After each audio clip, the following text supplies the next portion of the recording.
In this recording, we're going to look at the primary objectives for different types of entities, the main reason that companies and other organisations exist.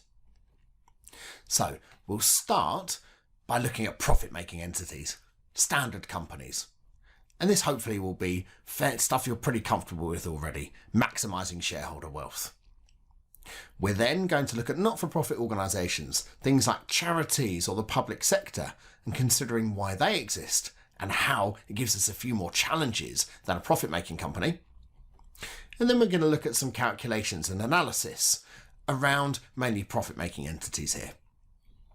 So let's look at those first of all, these profit-making entities. And the primary objective, as I mentioned earlier, is to maximise shareholder wealth.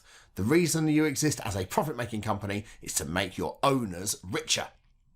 Now, there are two ways of making your owners richer. Pause the recording here and have a think about what those are.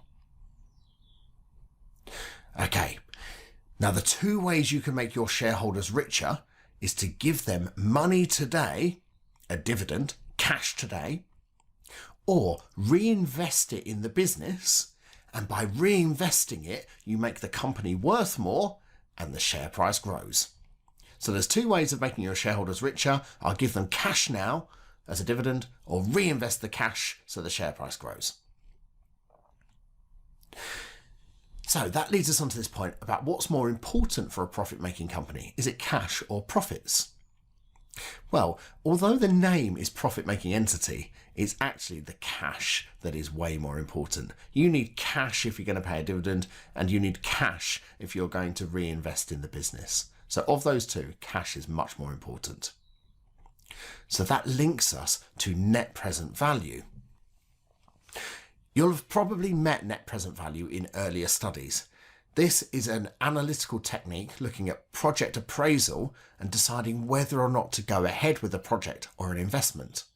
And net present value is reliant on cash, not profits. We do the calculation based on cash flows.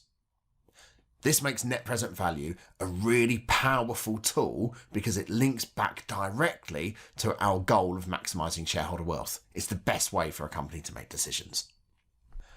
On now to not-for-profit entities. Things like charities or the public sector. So Oxfam, for example, or Greenpeace, or a housing association in the public sector. Now, these are much messier to kind of direct us to where they're going and to come up with a primary objective. With a profit-making company, it's easy. We exist to make money for our shareholders. And so everything comes back to, does that make me a profit? Does that generate cash? With a charity or an organisation in the public sector, we don't have that clear goal about making money. And so our primary objectives tend to be based around value for money rather than generating as much cash as possible.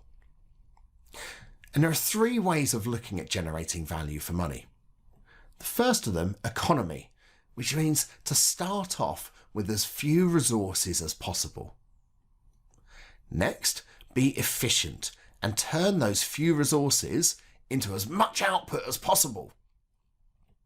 And then finally, effectiveness. That output that you've created needs to be fit for purpose. It needs to be directed at why your organisation exists. Have a think about a housing association or a housing charity, something like Shelter that provides accommodation for homeless people. Can you ever think about economy, efficiency and effectiveness for Shelter? Pause the recording here and have a think.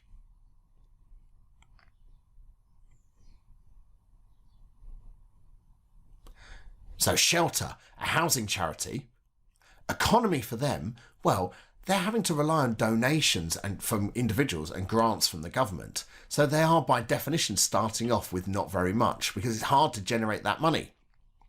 Efficiency, they're trying to turn it into as many beds as possible.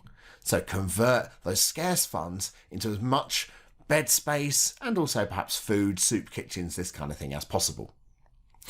And then effectiveness, well, most homeless people are in cities.